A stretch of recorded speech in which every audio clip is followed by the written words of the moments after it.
সময় মতো নিয়ে যেতে পারি পাবি মাদুকরি, জুতোটা না পায়ে পরাবার বদলে আবেশে সেই রুটির উপরেই রেখে দিয়েছে।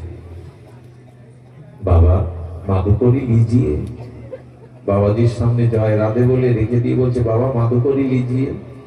বাবা ওইদিকে তাকিয়ে দেখে জুতো, মাকুসার জাল, ধুলাবালি, ওই সাথে রুটি। মা ভোগ নেই, ভোগ নেই, ক্ষুধা নাই, ওই রুটি পাবে কি করে? পরের দিন বুড়িমা আবার এনেছে, ওই একই দৃশ্য। বাবা মাদুকরি লিজিয়ে, মা ভোগ নেই। তৃতীয় দিনে সে বুড়ি হাত জোর করে বলছে বাবা আমার সেবায় কোনো অপরাধ হয়েছে তাই মাদুকরি নিচ্ছ না? বলো না আমার ভজন তো তোমাদের সেবা। তোমরা ঘর সংসার স্ত্রী পুত্র সুখ ছেড়ে এই ধুলারি পড়ে রাধারানী ডাকছো। আমরা রাধারানীর দেশের মানুষ হয়ে যদি সেবা না করতে পারি রাধারানীর গায়ে কলঙ্ক লাগবে। আমরা তোমাদের সেবা করি না, কেন নিচ্ছ না? আমার কোনো অপরাধ? যেই ঝুড়ির দিকে তাকিয়ে বলতে যাবে জুতোর কথা, কি দেখেছিল জানে?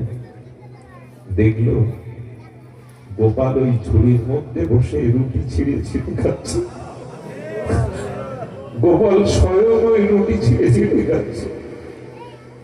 এই দৃশ্য দেখে বুড়িমার চরণে পড়ে গিয়ে বলছে ক্ষমা করো মা, গোবিন্দ রাধারানী তোমাদের ঘরে বাধা, তোমাদের সবকিছুর মধ্যেই প্রেম আছে, ভক্তি আছে, ক্ষমা করে দাও। বুঝতে পারেনি।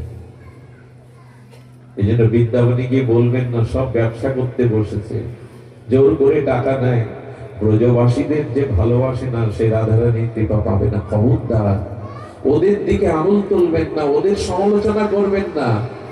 কোটি কোটি জন্মের সৌভাগ্য না হলে ব্রজে জন্মানো যায়, ব্রজে বাস করা যায়।